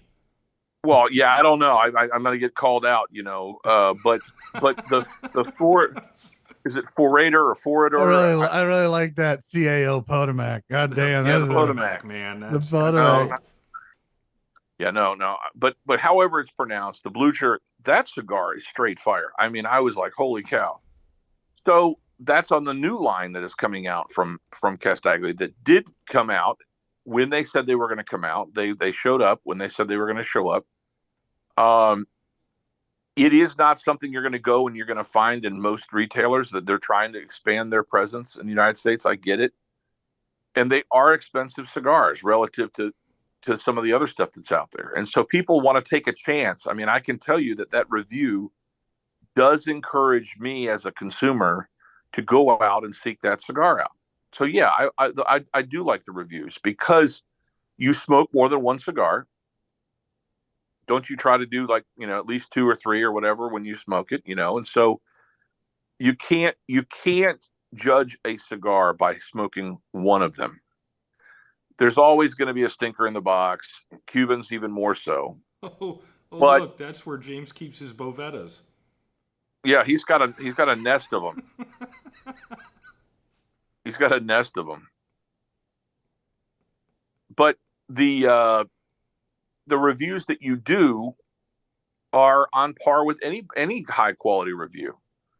And the fact that you're not being paid to review them, I think, I'm sure, have you been approached by retailers not retailers, but manufacturers? Have you been approached by manufacturers hey, I want you to review my cigar? No. Okay. Indirectly, we have. Well, sure, indirectly. No one's ever reached. Actually, you know what? That's not true. Somebody reached out. Deep South Cigars reached out, and they're like, "Hey, we really want you to review the BBC." Oh, so I bought 5. Did it. Jeremy Besecker down there at the now defunct MJ Frias, and it was a really good cigar. I really enjoyed it. It was like a 7x70, if I remember right. Jeez. And the joke was, and he said it on the podcast, that he walked into a lounge and lit up a cigar, and somebody was like, "It looks like you got a BBC in your mouth." We all know what that means, I think, in the age of internet porn. And he's like, "Yeah, whatever." And the guy goes, "I dare you to make a cigar called the BBC." And he's like, "Fuck it, okay." Challenge accepted. And he did.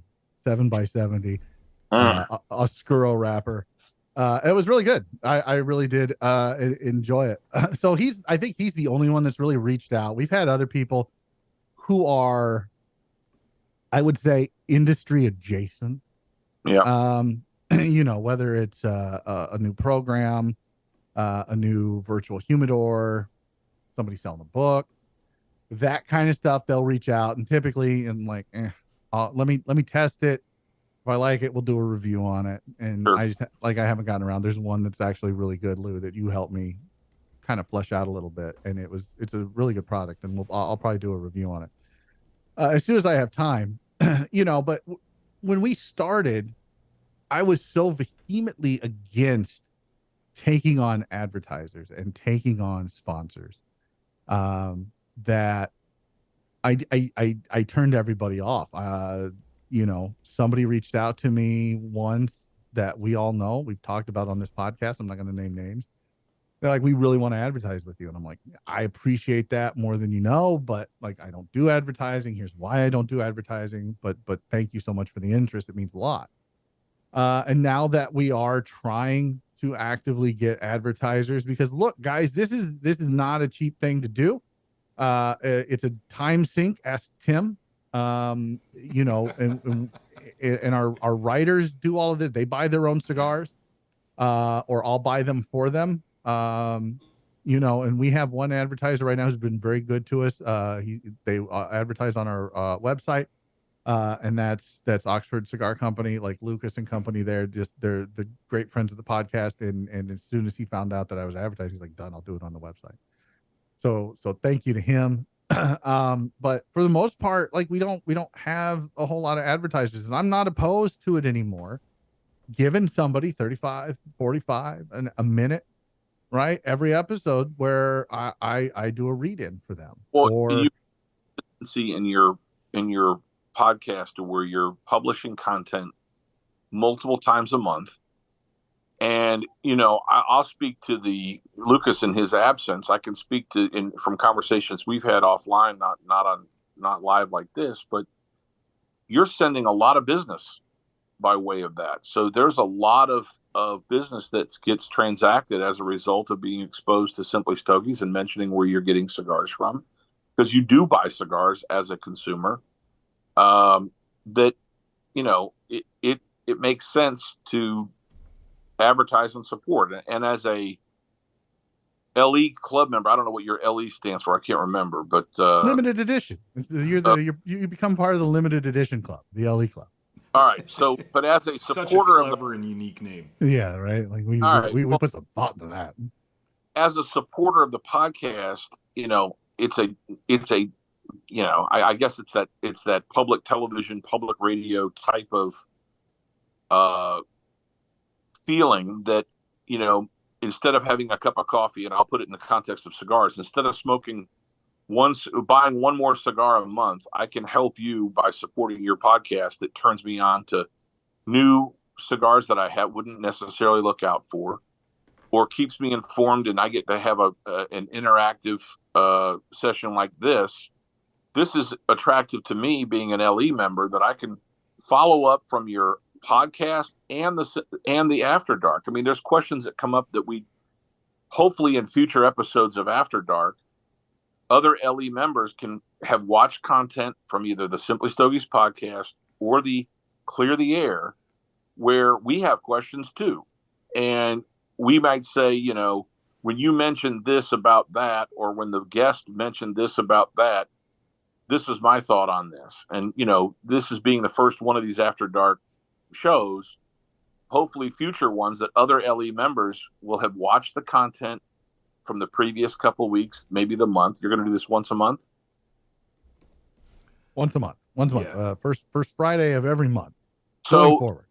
And looking back over September, it gives them an opportunity to make notes or to, think about the content, and then come to this interactive forum and talk about it.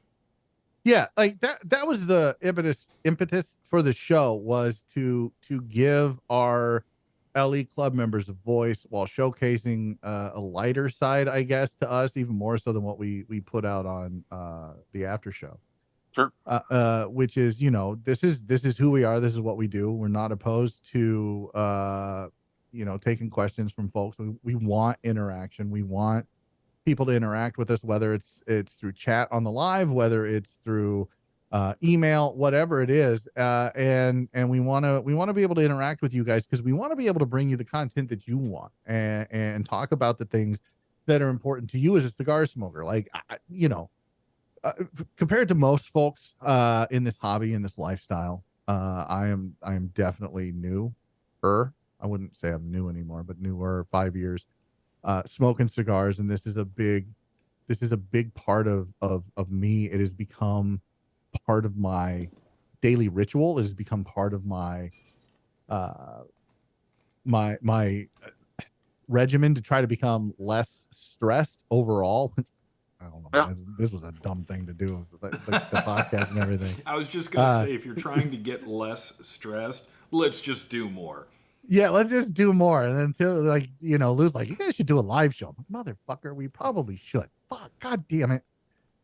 Fine, we'll do it. And then fucking Facebook doesn't want to cooperate, so we got to figure that out now. So it's just another layer of stress that we've got to try to. That's a problem. That's a technical problem you'll be able to solve. And I think that there are guys that are sitting there on Friday night and they're smoking cigars and they're drinking their favorite beverage or whatever, that when they start to see that interactive component, the way that some of the other cigar media, they will host a show live on Facebook, and they do get a lot of crowd participation. People tune in to hear what's being said. Sometimes it has nothing to do with cigars, which is fine, but the people will interact, and then they will, sometimes they get acknowledged. But this is a format that's kind of unique in a sense that you really are inviting your LE members to participate.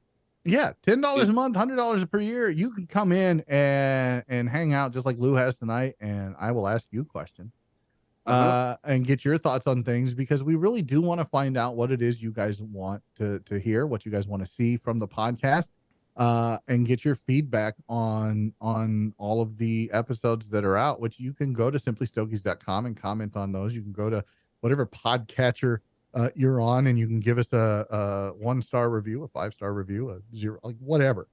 You can leave comments that way.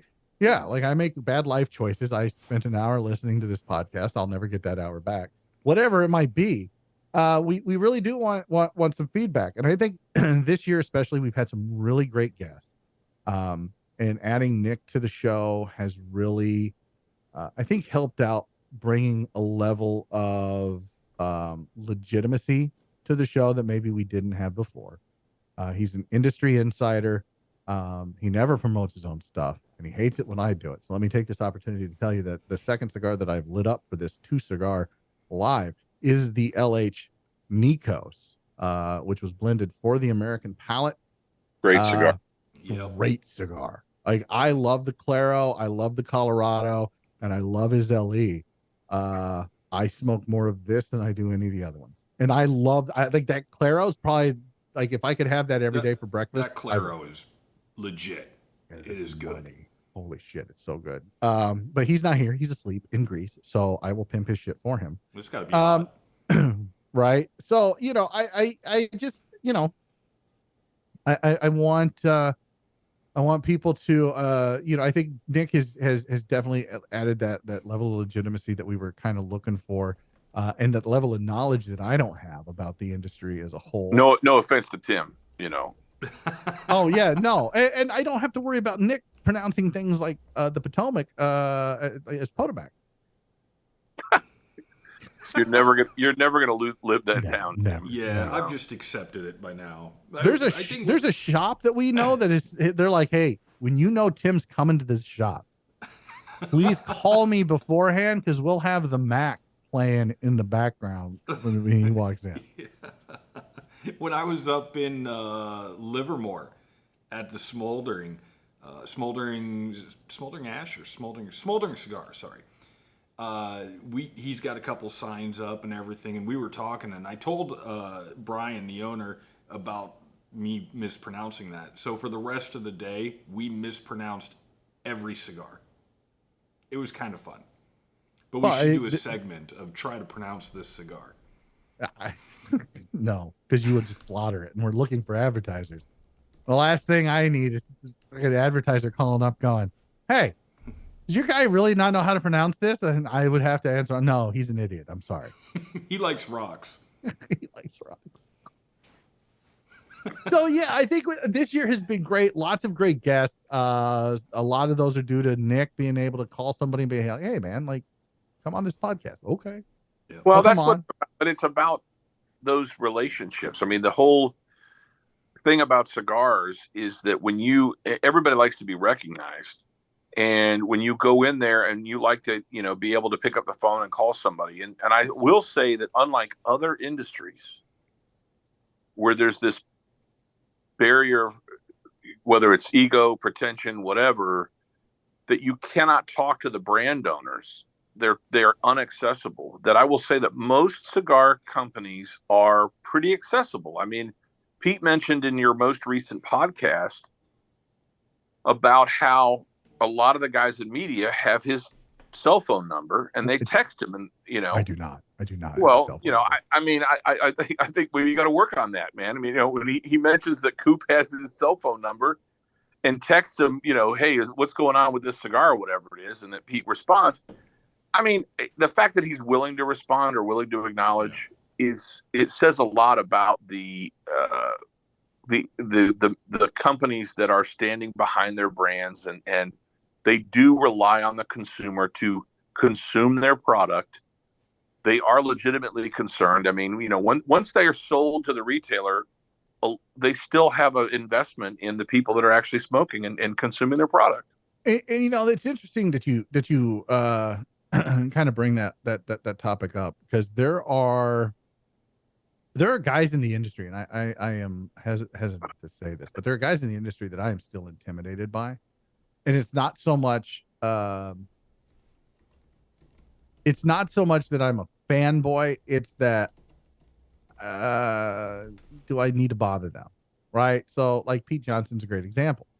The first 2 trade shows we went to, we didn't go to Tatawahe, not because they were busy, but because we had a ton of other stuff we were trying to get done. And then also, like, do I really want to bother Pete Johnson over something that he's done probably 100 times before we even get up to him? Am I really going to ask something different? So a lot of it's in my own head and whatnot. And most of these guys, you're right. 100%. Most of these guys are super gracious. They're super down to earth. They want to promote their brand with different audiences. And so most of that's in my head. And the people that I have had the most problems with in the industry, and I say problems, it's really not. It's the people who are not, I don't want to use the word famous, but I will. They're not well known. And they think they're like that somehow the cigar media is beneath them, and I would wager a guess that most of those guys have never watched one of my episodes. They've never listened to an interview that I've done. They don't take the time to do that because they just lump me in with some of these other media outlets that may not be as professional as what we try to be here. We definitely do try to be very professional with everyone that we interact with in the industry, whether they're big or small. You treat everybody the same. Yeah. And I think that I would never have known about Fuerte y Libre cigars. It would never have even crossed my mind because I just don't have access to them here locally. And I've never really put an effort because there's a lot of cigar companies out there. There's tons of cigar companies that are making cigars out there, and many of them I'm sure are really, really, really great cigars. But, you can't get famous. You can't spread your brand awareness if you're not willing to talk about your brand. And if you feel that your brand is above promotion, I don't know how that brand survives, and no matter what the voice is. I mean, everybody's got an audience, and that audience can only grow if you sit there and you spread your message, whatever it is. And so, when I heard that you did an interview, I think with Greg at the Rocky Mountain Cigar Festival, My Old Kentucky Herf. No, that's what it was. It was My Old Kentucky Herf. And then you followed up with a visit to his booth at the BCA booth at PCA. it was like, here's a boutique cigar, here's a brand, and the story about that Sun Country. I mean, whether I like the cigar or not, I haven't had a chance to smoke it yet, but I'm very intrigued that this is a guy who goes down to the factory, tells them what he wants. They look at him like he's speaking another language, not literally, but I mean like he's speaking Esperanto, and they're like, this isn't going to work, and they're saying back in Spanish that this guy's crazy, but you know what? He's the one, he's the one buying the cigars. His money, if that's what he wants to do. He departs. He comes back, I don't know how many weeks, months later, and everybody at the factory smoking the cigar that that was the anomaly that nobody wanted to believe in. I mean, that right there is a testament to another cigar enthusiast that decided to go and create a brand and did something that's out of the ordinary. Yep. 100%. And there's something to be said for that. And look, this industry is an industry that will chew people up and spit people out if they're not doing it the right way, if they're not on top of their brand, if they're not putting time and money into it. It will chew them up and spit them out. And I know that there is somebody who is just starting on their cigar manufacturing journey that I can't wait to have on. And talk to them about, give it some time, all of these things that we are alluding to now. I think that'll be a lot of fun. As my wife sends me a picture of a spider that I'm supposed to apparently do something about. And this is your next. Yeah, no, sorry. I'm not. Why? Yeah. Get a napkin, grab the spider, put it in the trash. I don't understand what the problem is.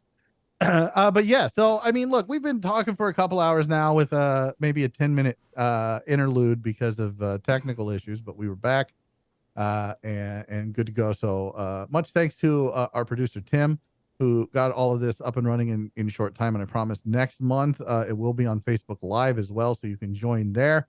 And look, if you're an Elite Club member, it is an open invitation. You're going to get an email every month with a link to join, and you can join like Lou did tonight and have a conversation with us about everything in the industry, everything going on, questions you have. If there's a topic you want to talk about, this is your chance to do it. And if you're not an Elite Club member, like, now is the time to do it, because this show is for you, as well as everybody else, but specifically for you. Join the Elite Club. SimplyStogies.com. Go to the Elite Club at the top. Click on that register button. $10 a month, $100 per year is the minimum, and you can join the conversation, add your voice to the media industry, and have some fun with us on the first Friday of every month here at Simply Stogies After Dark. Was this show sufficiently after dark? It's dark here. I don't. Yeah, it's I don't dark know. here too. I could turn the lights off, but nobody wants that. I'll speak from an LE member's perspective. Membership has its privileges, and I think that, it's a small price to pay. If you're sitting there burning a cigar and watching this, you've already basically, you could trade that moment for support for a podcast that's really of value, and look forward to the next month and hanging out with you guys. So I appreciate the opportunity. I appreciate the kind words, Lou. Feels like an ego stroke right there. It kind of does, doesn't it? I feel a little awkward. But I do appreciate it. We do try our best to bring you informative and slightly entertaining content. Slightly entertaining. What's coming up in the next month, James, just to kind of forecast what's going to happen for October, so we talk in November. So October, the Pete Johnson interview released last Sunday. Go check that out if you haven't. SimplyStogies.com. It's there here on this YouTube channel that you're watching it live on, or wherever you get your podcatchers. Get them before supplies run out. Spoiler: supplies never run out. The podcast is free. Check it out. Leave some feedback. Let us know. Give us a 5-star rating if you are so inclined, and let us know why you like the podcast. I would greatly appreciate it. As would future and possible advertisers and sponsors of the show, just to show that we do actually have folks who interact with the program, so to speak. After that, let's see, we got the Clear the Air coming out this Sunday, which is it is the superior Clear the Air product, as I am your host for that, not Tim. I promise there was no mispronouncing of Tatawahe. or the names, because every time Tim tries to pronounce a tatuaje, it comes out tattoo. Every time. I was made in New York City. Yeah, don't buy the salsa either. Yeah. And then coming up a week after that, a week from Sunday, my interview and Nick's interview with his friend and the professor, Jose Blanco. That was a great podcast. It was a great time meeting him. I was humbled that he came on. He still wasn't sure about me. A funny story about that. So when you watch that episode or you listen to that episode, he says several times, like, I know Nick. Nick is a great guy. He's a good friend of mine in the industry. You don't, James. I don't know about you. I'm gonna have to ask Nick when we get done here. So I was talking to Coop at the McAuliffe open house. Coop was there. And I said, we just had Jose on. Jose, he's like, oh, he goes, yeah, Jose called me asking about you. I'm like, God damn, that guy was serious. Like, he really didn't know what to make of me. And he called Coop. Coop was like, he's like, have you heard of this Simply Stogies character? Like, what's this guy about? And like, that's a terrible Jose Blanco fucking impression. Probably. Oh, it is. It's terrible. And fucking Coop's like, yeah, I know him. He's a good guy. He's like, okay. Like, I'm like, he checked up on me. But it was a great interview. Like I said, humbled to have him on. And then to clear the air the week after that, then coming up in November, we'll have John Lorendi from Peter James, the name in cigar luxury brands, from lighters to cigars, and his cigar cases, which are world famous. The guy, I can't wait to have him on. And then, of course, Nick Melillo from Foundation will have him on in November, plus the two Clear the Airs, where Tim takes his secret sauce and douses everybody with it. Yeah, all over, like, just slathers it all over. Where we break down the show, and he asks myself and Nick questions about it, and somehow you guys find that entertaining. I don't know how. Okay, it's the secret. They're just waiting for me to mispronounce something. It'll fucking happen. Coop loves it. Coop's like, it's the secret sauce, James. It's the secret sauce. I was like, I love that show. I'm like, God damn it. What the fuck are you talking about? The show's objective. It's like this show. It's objectively terrible. So Coop completely took me by surprise at the PCA trade show, because I don't remember, we were in between interviews and I'm fumbling around with the camera or something. All of a sudden, out of nowhere, this guy just reaches out his hand and I look up and I'm like, oh shit, it's Coop. You know, I was like, oh. Did he tell you? He's like, I love the secret sauce. No, I love the secret sauce. He didn't. I think he might have said, like, I like what you're doing or something like that. Yeah, right. Yeah. Coop's a great dude. Love his show. Love what he puts out. He's just awesome for the industry. And then coming up in December, we're going to have a year-end review show with myself and Nick. Then we'll do the after show so Tim can figure out what Tim was looking at this year. Yeah. But then I'm hoping to have somebody special on. We haven't confirmed it. So it might be a fun show, or it might not be. I don't know yet. If we don't get this person on this year, I promise early next year, we'll get them on, hopefully before the trade show next year, which is in March. So that's what's coming up for the rest of the year here at Simply Stogies podcast. But look, first Friday of November, first Friday of December, join us for this. Join the Elite Club. You get to have your voice heard and join the conversation. It'll be a lot of fun. Hopefully we get, not that I don't love talking to Lou. I talk to Lou all the time. But hopefully we have some more folks who are able to join us. And who knows, maybe some folks from the staff will join us next time. You'll be able to meet them. Nick should be back from Greece, hopefully, by the first Friday in November. Maybe we'll be able to get him on, unless he's got an event going on. So look forward to that. But otherwise, Tim, thank you so much. Lou, appreciate you as always, my friend. Salute. There you go. So there it is, folks, for Tim, who's doing something, for Lou. Getting ready. For the LE Club members who aren't here. Until next time, stay smoky, friends.